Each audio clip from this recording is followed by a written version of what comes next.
Welcome back, my friends, to the Moto Guzzi show that never ends. It's hello from him, and it's hello from Sasha the Guzzi dog. Say hello, Sasha. Or don't say hello, just have the biscuit. Okay.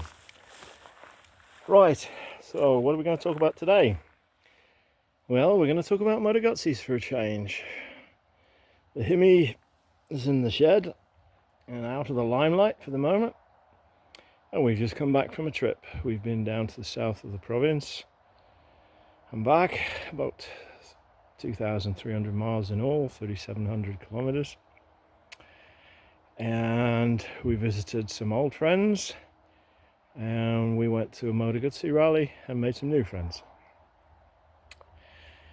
Yes, it was the first Western Canada Moto Guzzi rally, and what a great thing that was. Congratulations to Dean Stanley for putting on a fantastic rally, and I'm sure he had help from others as well. Now then, how did the bike go? Well, the bike went absolutely fantastically, considering she's 51 years old, and she had a long way to go. She performed almost flawlessly, almost, I say.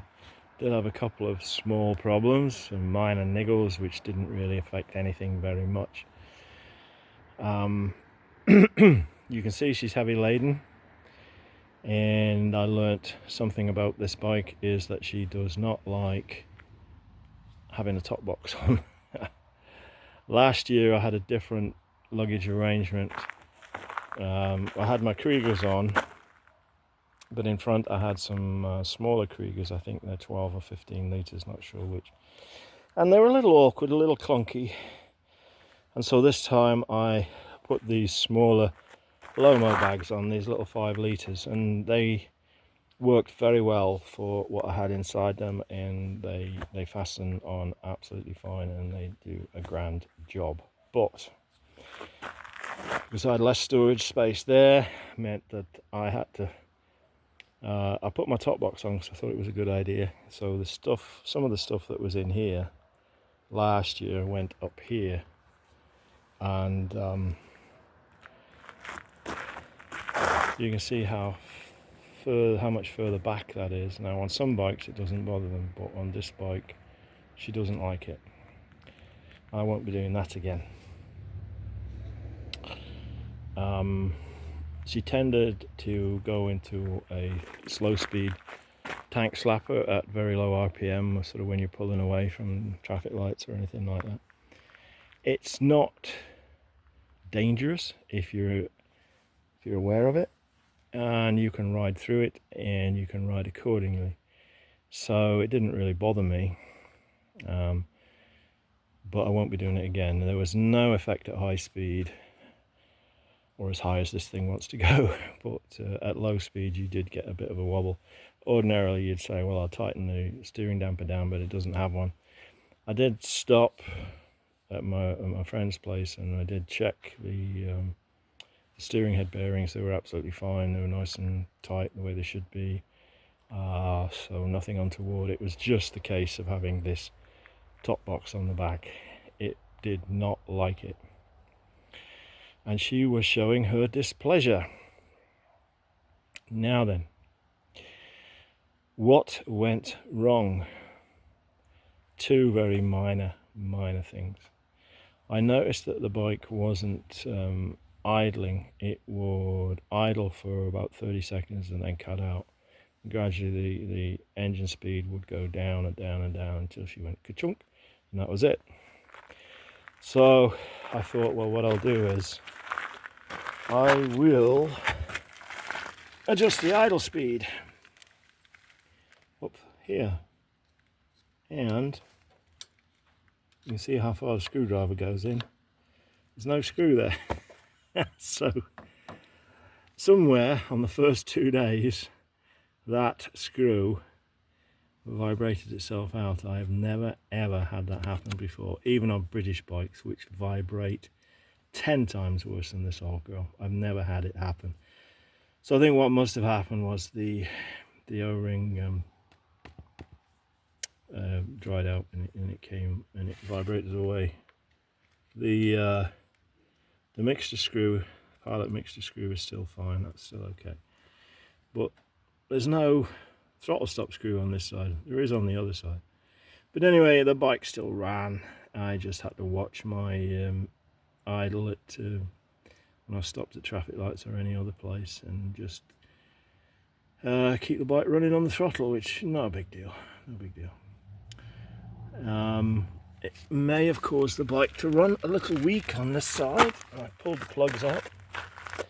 I changed plugs at my friend's place after 1,000 miles, and I put these iridium plugs in. Didn't really make any difference to the fuel consumption or the power or anything. This is the one from this side, and it may have been running a little weak. I don't know. That sort of deposit there may indicate that it was hot, but the bike was running in 39 degrees, 40 degrees of heat some days. The other side is looking much better, but I'm not going to bother with iridium plugs on this, just put conventionals in. She runs perfectly fine on them. That was one little thing that went wrong. The other little thing was also vibration related. The little handle on the petcock on the petrol tap came out. That vibrated and fell on the road somewhere. So when I got to my friend's house, I couldn't turn the gas off, so I grabbed a pair of pliers and turn it off. And then the following day he found this in one of his drawers, a metric Allen bolt, and put that in for me, and with a bit of Loctite. So that works okay. Before I left, I made some new air filters for it with some larger diameter expanded metal, and then I wrapped some foam around it and oiled it all up. They seem to work okay. I'm still on the hunt for a rubber hose to fit ammo carburetors so I can use the original air filter. But in the meantime, this works okay. So those are the two problems, very minor problems. As regards the engine, she ran like a top. I just held her at 4,000 RPM, which was an indicated 72 or 74 miles an hour, but I didn't believe that was it. So when I got to my buddy's place, we went for a ride, and he signaled when he was doing 100 kilometers an hour, 60 miles an hour, and it equates to 3,800 RPM, and with the needle pointing to about 67, 68. So now I can travel at the speed limit, because of course this is in miles an hour, not kilometers an hour, because this is pre-79, pre-decimal in Canada. So that was good. Yeah, she ran like a top. One day I did 700 miles, and it was mostly highway riding, and we started off in cold mist and rain, and then within 300 miles we were into the desert, and we were scorching. We were looking at the high 30s, low 40s, and that's when zips and vents in your riding suit come in handy. You can open it up and let the wind through. I also had to stop and take off my electric gear. And on the way back, indeed, I stayed at another friend's house about 6 hours away from here. I left his place. It was sweltering and sweat was running in my eyes. I could barely see. But an hour and a half away from home, I had to pull over and put on my electric gear and plug it in and crank it up. That just goes to show you the extremes of temperature you get here in Canada.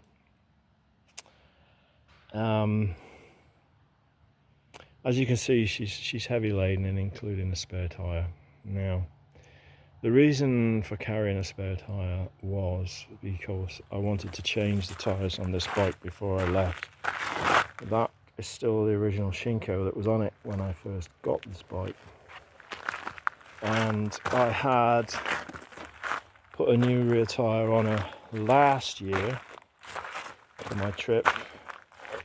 And I had, plus the trip and a little bit, say 3,500 miles on it. And I wasn't sure whether I'd get back or not. I had ordered another tyre, but because of the schmozzle with the Canadian Post at the moment, the internet seller that I get my tyres from uses a courier, which means it takes longer, and they don't deliver to the town where I live. I have to travel 70 kilometers to pick anything up, and indeed it hadn't come the day I'd departed. So I threw my new spare on top and rode 1,000 miles down to my friend's place, and while I was there I checked out the rear tyre on the bike and decided to change it and put the new one on. And I brought the old one back with me just in case I had problems with the front. I nearly left it there, but I thought, well, you can never tell what's going to happen. And the reason I changed this tyre was I didn't like the wear pattern. There were some spots like here and here where it's almost bald, and then other spots here where there's hardly any wear at all, or there's a lot of wear left, put it that way. And as they're a budget tyre, these are Duro tyres. This one cost me $84, and although they're okay, I don't think you can expect much from an $84 tyre, well, especially when you're packing all this weight. Anyway, the new one arrived the day before I got home, so there we are, that's the way it goes. But we made it back okay. But I wasn't 100% certain that was going to get me back, because I still had quite a ways to go, well over 1,000 miles. I didn't want to do it on a nearly worn out tyre. Yes, as regards my gear, the Krieger bags performed faultlessly as usual. The smaller Lomo bags, which I used this time around, they worked absolutely fine. They fit on. Well, I improvised a method of fitting them on with a bit of welding rod, gas welding rod. That worked okay, no bothers there. The clothes and that were in this duffel. I took enough clothes for 2 weeks, plus other bits and pieces. Camping gear's in here, tent. There's tent, sleeping bag, army blanket. I always take an army blanket as well. I don't use the sleeping bag very often. I usually have it open, thrown over me, and then I have a cot, a low cot, but 5-6 inches off the ground, with the army blanket and my sleeping bag open on top, and also my sheepskin, which I lie on, use as a pillow. On the other side, we have a big tarp to go over everything for shade and for rain protection. My cooking gear, like my Swedish Army mess kit. What else is there? A camping chair. Various other bits and pieces. It's amazing how much crap you accumulate. In this side I've got my electrical gear, I've got my power pack, vehicle starter, my multimeter, a little bag with all the various connectors and chargers in them, bits and pieces. Tools, of course, are under that bag. That's the permanent toolkit for this bike. On the other side, in this green one, we've got tyre repair kit, tyre levers, we've got rim protectors, we've got a tyre pump, 1 or 2 spares, bits and pieces, etc, etc. And in there, of course, we've got about 2 dozen zip ties, cable ties, tie wraps, whatever you want to call them. And this side we have a litre of engine oil, which I didn't use. The bike didn't leak any engine oil. Well, it did leak a bit, tiny bit, but didn't use any, didn't burn any. And some gear oil. Changed to 75 140 this time, to see if it makes much difference from the 8090. I don't think it makes a terrific amount of difference.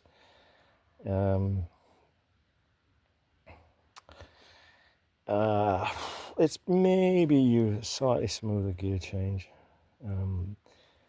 but these gearboxes, you have to take your time with them anyway. I had there's still a slight weep from the front of the engine around the timing case. Initially I thought it was the front engine oil seal, but now I don't. I think it's just a weep on the timing case. So we'll take care of that in the winter. I seem to remember saying that before. Yes, now we have a little gearbox leak, and it's the same as last year. It's from the clutch push rod seals. It only does it when it's hot and running. Doesn't do it when it's cold. Oil comes out, goes on that cross member there. You can see it shiny. Migrates its way along here, drops onto the center stand. And the wind also blows it back. We may have a leak from there, a thin weep. I don't think it's substantial. We had a leak last year. Tightened up the bolts, and I put a vent on the rear, because there is no vent normally. So I drilled out the filler cap and threaded a hollow bolt through it, and vented it with this clear hose so I could see what's going on. And there may be a slight oil mist up to about there, but nothing much. And certainly where it comes out of the back of the bike, there's no oil coming out of there.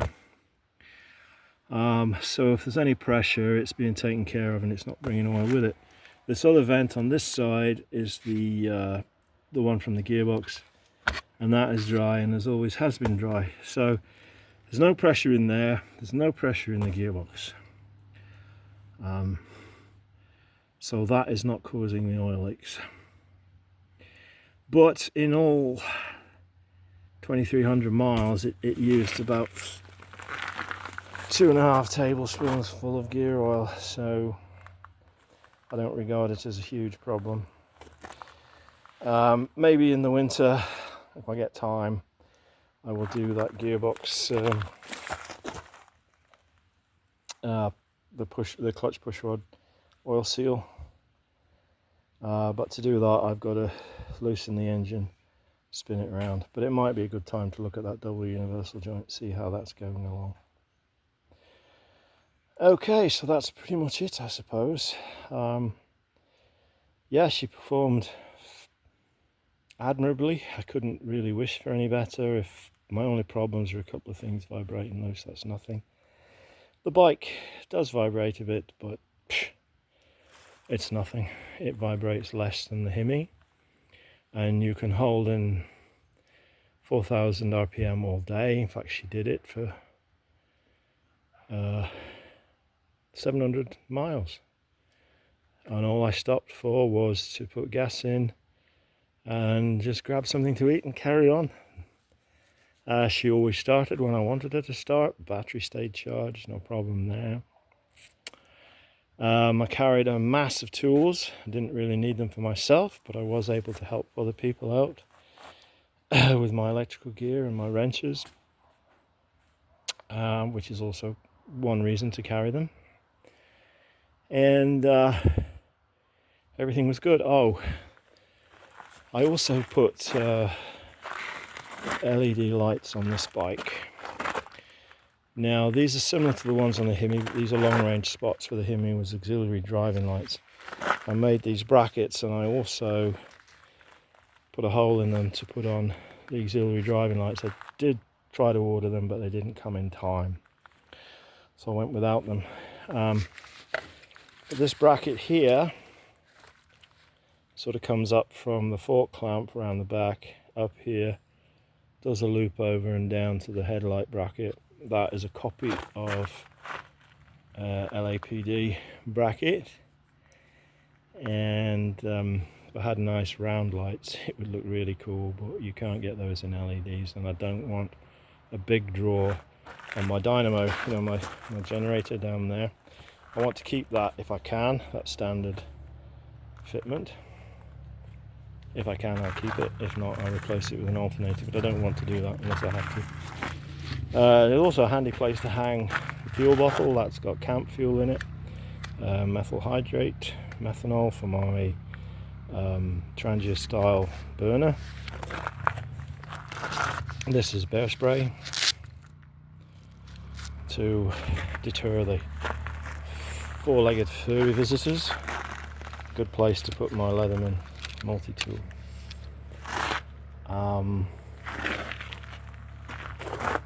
So yeah, so those are good.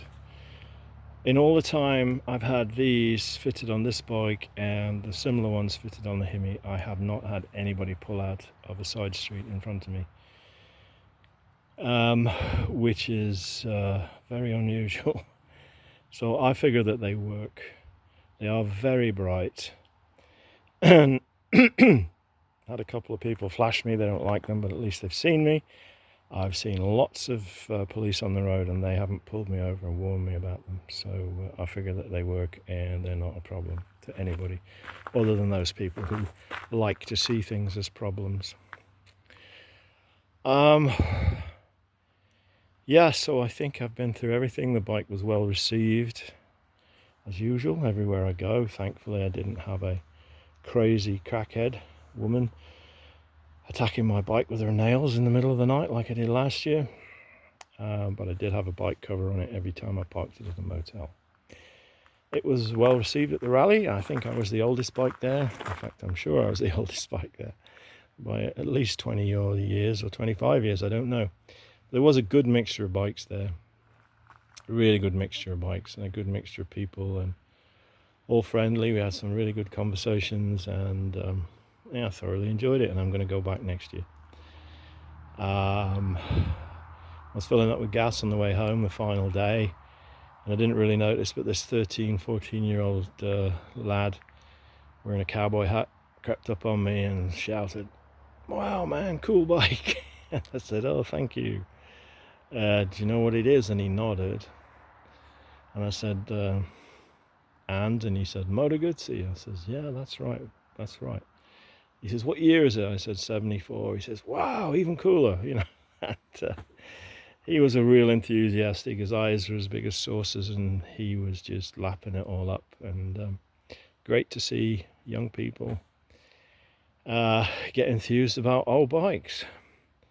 Fantastic. And then I had another conversation with a guy in a motorhome. He was asking me if I was scared to ride on my own up here in the north and that, and I said, yeah, no bother mate, it's I don't mind riding on my own. I haven't got anybody else to think about, just look after myself. I'm happy, and I don't, you know, if it's doing you get lonely. I said, absolutely not, I got my bike.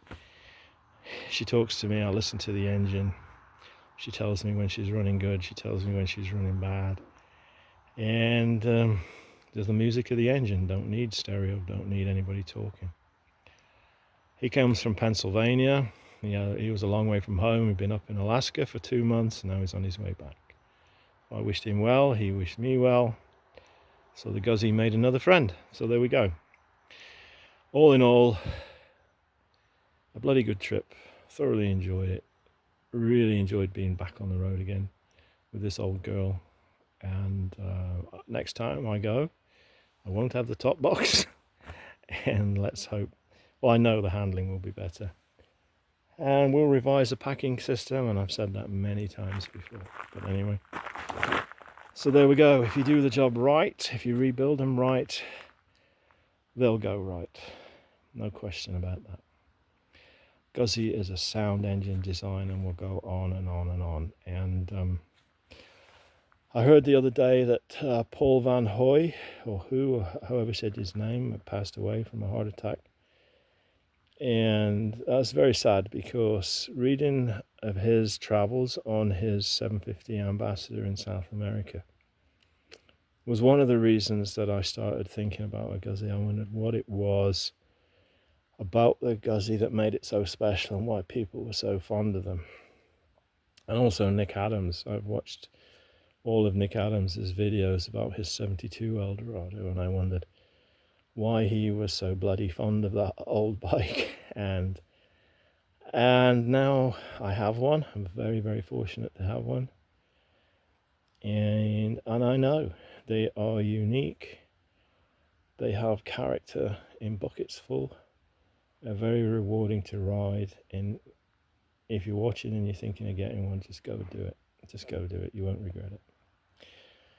So, rest in peace, Paul. I hope you're riding wherever you are, and I hope it's on a Guzzi. So until next time, it's goodbye from him. Goodbye from Guzzi Dog. Keep the shiny side down, the rubber side... Sorry, the shiny side up, the rubber side down. Take care of yourselves, look after one another. Behave yourselves. If you can't behave, be careful. And for goodness sake, don't tell anybody. Bye for now. Bye-bye.